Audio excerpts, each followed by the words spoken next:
Good morning guys. Guys, isa yung sa madalas natin ginagawa. Pag bumibili tayo ng mais, hindi natin tinatapon yung ganito niya. Ito. Yan, hindi natin tinatapon yan. Isasama natin paglaga. Para pag maluto na, kukunin natin yung tubig, iinumin natin. Isa yan sa nakakatulong para makapagpalinis ng kidney natin. Maiwasan natin mga sakit sa bato at maging malusog yung kidney natin. Yan lang isa sa mga sekreto. Yan ang mga kahit nung panahon pa ng mga lolo at lola namin is yan ang itinuturo sa amin. So sa mga para hindi masayang, ganyan ang gawin nyo. Balatan nyo. Ayan, ganyan, balatan. 'Di ba? Wait muna. Yes guys, ito ganito. Huwag nating sayangin yung mga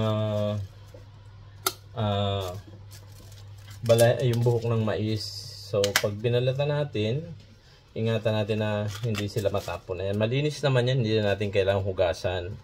Kasi balat naman ng balat ng mais. So tanggalin naman natin yung balat bago natin lutuin. So wala naman siyang dumi. Tikin lang natin kung may mga insekto ba o ano na wala. Wala naman siya, malinis naman ito ganito. So ang dapat natin gawin, ayan, balatan natin, ilagay natin dito sa pinaka ilalim na portion. So tanggalin natin yung balat. Ayan. Ayan, tanggalin natin yung mga balat niya. So, ilagay natin dyan. Okay, ayan, ganyan, o. So, ayan, o. Ito. Tapos yan, ganyan.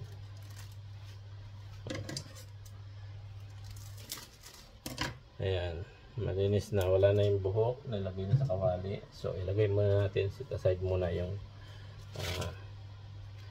nabalatan na. So, para may ilagay pa natin yung iba. So, ganito. Ayan. Lagay lang natin yan dyan. Ayan, ilagay lang natin. So, ganito. Ayan. So, pag may ganito, medyo may ito yung buhok. So, gupitin lang natin yung dulo. Ayan. Ayan. Tanggalin lang natin. Ayan. So, ayan. Tuloy natin to. Lagay rito. Ayan. Ayan, marami na siyang, ayan, diba?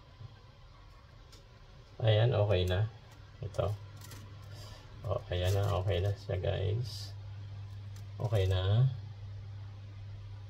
So, dyan na natin ilalagay yung mga nabalatan na natin bago natin lagain. So, ilagay na natin dito. Salansan na natin dyan. Ayan. Salansan na natin. Okay. Ayan, ganyan. Saka natin lagyan ng tubig. Ito, lagyan natin ng tubig. Ayan. Mga estimate ko mga 1 baso at kalahati lang siya. So, para medyo matamis-tamis pa rin yung sabaw, guys. Ayan. Para medyo matamis-tamis pa rin yung sabaw. Tingnan natin. Saka natin takpan at saka ilaga. Guys, mamaya tingnan natin pagkatapos malaga. Kunin natin ang sabaw. Hello guys, ayan, luto na siya. Medyo nagbawas ng konti ang sabaw niya. Ayan, o. Luto na siya. Ngayon kukunin natin ang sabaw niya. Kunin natin ang sabaw para mainom natin. So ilagay natin dito.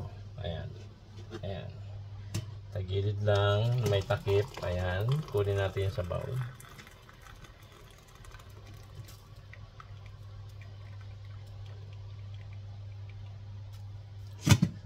So, ito ang ating inumin. So, palamigin natin ng konti, bahagya, kasi medyo masyado siyang mainit. Okay, ayan. So, palamigin lang natin konti, tapos inumin natin. Ayan, medyo may kulay siya, medyo nakuha niya talaga yung katas ng mais, diba? Okay guys, bye-bye. Sana ingatan natin ang ating kalusugan. Ugaliin natin uminom ng mga ganyan. Nakakatulong para sa malusog na pangangatawan at sa ating internal organ. Okay guys, bye-bye.